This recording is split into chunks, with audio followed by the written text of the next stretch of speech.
Bill Gates, thank you for speaking with us. You've always been a problem solver.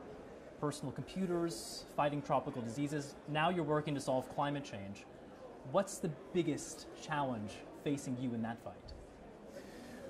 Well, climate change is very unjust because most of the suffering will be the poor, particularly who have to farm to get enough food, and when their crop fails, they suffer disease and malnutrition. So, the speed with which this needs to be done is very daunting. How fast do we need to move? Well, we've set ambitious goals, trying to get to zero by 2050. Some countries are on board and making progress with that, but, when you have global problems, it's tough to get everyone, not just every country, but every sector of emissions to move quickly. We're here in Dubai, which is obviously in an oil country. The president of COP28 is the CEO of one of the largest oil companies in the world. I know that you have actually said in the past that you would welcome anybody to the table, whether they're an activist or even an oil company. What do you make then of this COP being set here in Dubai? Well, I think they're doing a very strong job of hosting this, which is a complex thing to do. Over time, through carbon taxes and by innovating on the clean side, we want to outcompete all oil use. If there was a country that didn't buy oil and had zero emissions, great, let's have the conference there. And that country, doesn't exist. So, I think this meeting is an important event. I think there'll be lots of collaborations that come out of this. For an activist, is it an opportunity, or is it something that's holding back negotiations, having oil companies more at the center of the process? I mean, when we're doing meetings about clean steel, clean cement, the location we're in, or the wealth that created the economic success here, that's not influencing this. I mean, we're here to get carbon emissions to zero as fast as we can. I want to ask you about why you're here at COP28 in Dubai. I think a lot of us associate you with these whiz-bang innovations, but that's not exactly the case here, right? Well, I consider seeds that can deal with high temperature or seeds that are more productive. It's pretty whiz-bang stuff. So the Gates Foundation is very involved in adaptation, and that's how I saw that climate was a big thing, is that the farmers in these poor countries were having their crops fail, and that was leading to malnutrition and even more childhood death. So it's through that lens that I feel the urgency. And what exactly will you be working on when it comes to agriculture? What's the biggest problem that needs solving? Well, if we can make these crops still thrive, despite the higher temperatures and the droughts that will take place, then we can continue the upward path of human development that we've been on.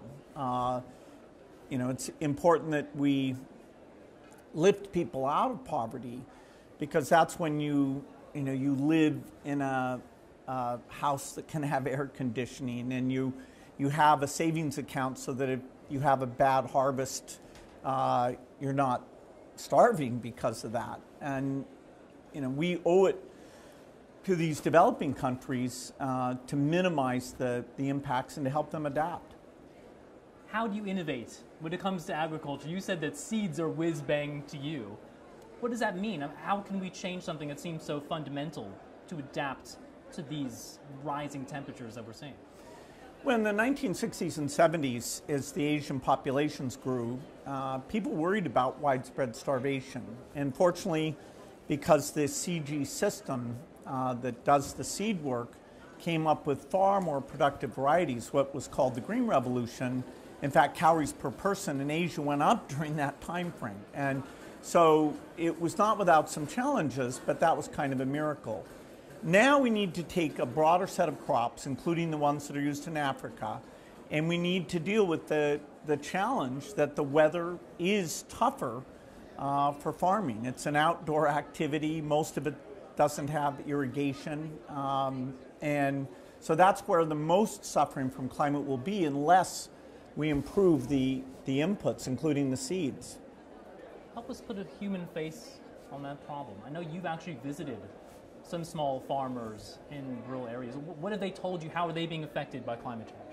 Yeah, so I was out in rural Kenya, and they were using these drought-tolerant crops, a drought-tolerant maize that the foundation was involved in.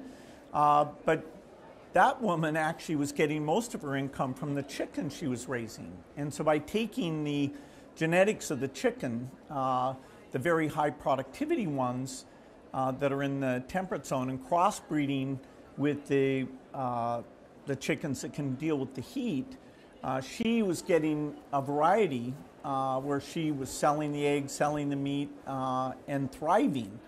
And so that was a case where it was empowering women, it was improving nutrition, and made her climate resilient.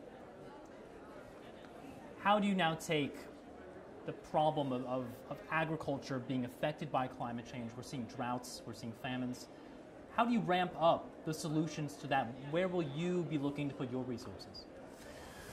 Well, the CG system is this great organization, not well known, that does this seed work.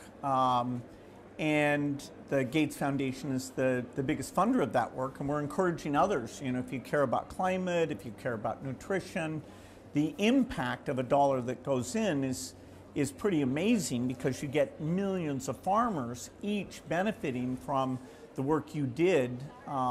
And it's not just the seeds. You also want to get them weather information, you know, so that they know when to plant. You want advice, you know, when they run into problems. So all the different things that raise agricultural productivity, even in the face of climate. And I know here in Dubai, you know, there's some big numbers involved with what you're announcing, a $200 million pledge to reach 500 million farmers by the end of the decade. I mean, talk about the scale that we're talking about here. Well, you know, crops like maize, wheat, rice, you know, every improvement you make for disease resistance there has a global impact.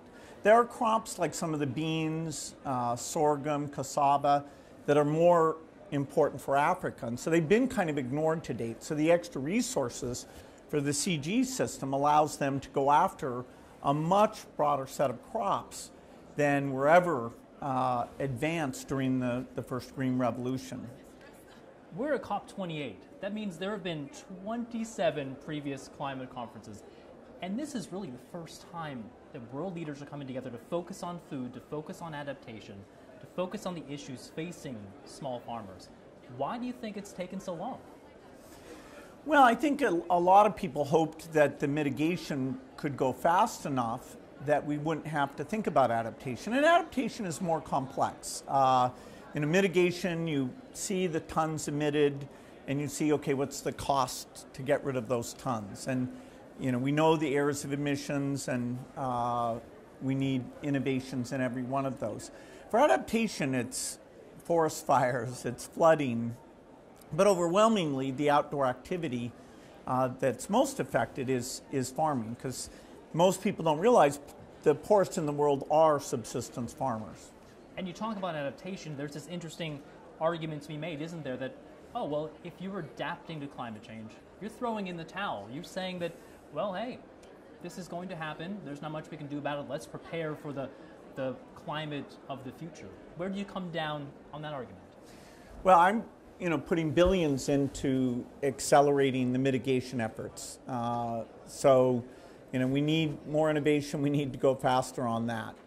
But even the best case will still involve enough warming. We're already seeing the old seeds failing. And, that's tragic, because the people we're talking about had no role in the carbon's emissions. Africa's like 3% of overall emissions, and yet, that's where the negative impacts will be the greatest. I want to ask you just in general about innovation. It's so much of what you do. When it comes to climate change, is there a danger of relying too much on innovation, looking and hoping for technologies to come online in 5 years, a decade, 2 decades? Does that mean we lose sight of what we need to get done right now? Well, certain technologies like wind and solar, we should be deploying those even faster. We've got to improve the grids, we have to figure out the reliability, and so we need to go full speed ahead on that. Just because the next generation or something else will come along shouldn't relieve us of full speed deployment, including things like electric cars that, at least at the high end of the range, aren't hugely more expensive. For the person who parks on the street, okay, we're still not there, but time is definitely on our side in that one. So implementation of what we have today, full speed. In many areas like steel and cement, we don't have an economic solution. And just raising the price of everything at a time when people are experiencing inflation, if we're not smart about that, we're going to get a lot of pushback. We're seeing that a little bit in political debate. So how do you square the need to go fast and the limit on what people are willing to spend? And that's where innovation comes in. I know you're not a politician, at least not yet. Mm-hmm. Do you think, though, about politics, and you mentioned it, we're often, it seems, one election away from the climate agenda of a country doing a 180. Does that worry you? Certainly, I wish that parties would compete on how to solve climate, not on, whether it's a priority or not. But climate change is political in a lot of countries. It's becoming political, and because many of these investments are like 20 and 30-year investments, if you really get the idea that, okay, 50% of the time we don't care, that really would hurt the climate movement. And so communicating about the challenge, communicating about the people who are suffering, just like we do with malaria and TB and vaccines, bringing it home to people that generosity in this area, whether it's the R&D or mitigation or adaptation, that's incumbent upon us. We care about other humans, and we need to hear about the impacts that we're having on them. You've contributed billions of dollars to climate innovations, but a new study shows the world's richest 1% account for more carbon emissions than the poorest 66%. What responsibility do you think the super rich have to act in a sustainable way as we see so many of these climate impacts falling on the backs of the world's poor? Yeah, so, I spend about $9 million a year, so I'm buying sustainable aviation fuel and to cancel out my footprint. I wouldn't claim in any way, that means I can leave the problem alone, because I should use my skills and money to drive innovation, so that this problem doesn't just get solved for my emissions, it gets solved for everyone's emissions. I hope more people of wealth get involved in this, just like, I hope they get involved in philanthropy in general and global health. I do think those who are the luckiest, and I'm certainly in that group, we owe a lot to the society that created that framework, and we should have a long-term view of how we make a contribution. The situation right now, we're hearing headlines, we're hearing from the UN Secretary General that it's getting dire, that we're running out of time, we're running out of carbon that we can put into the atmosphere. You recently said, though, there's more reason to be optimistic than people realize. Why is that? Well, the human condition, continues to improve. The headlines, of course, accurately talk about things that are going wrong, but, we now have half as many children dying every year. It was over 10 million at the turn of the century. Now it's down below 5 million. And so we shouldn't lose sight of the fact that as we meet these challenges, we did create Gavi to buy vaccines. We did create Global Fund to buy bed nets to reduce malaria deaths. And so we should be doing more. The idea of helping the poor countries, reducing inequity, I'm always impatient that we're not doing enough there. But people shouldn't lose sight of the fact that in the climate area and in the health area, the human condition can continue to improve. What's the biggest thing that gives you hope right now that we can do this, that we can keep global warming to around 1.5 degrees Celsius? Well, 1.5 is not likely to be achieved. But I don't think so. No. The reduction you need for that is quite dramatic. But, the extreme scenarios like 4 degrees, fortunately, because of the changes, that's off the table. And so, wherever we end up, the less warming, the better.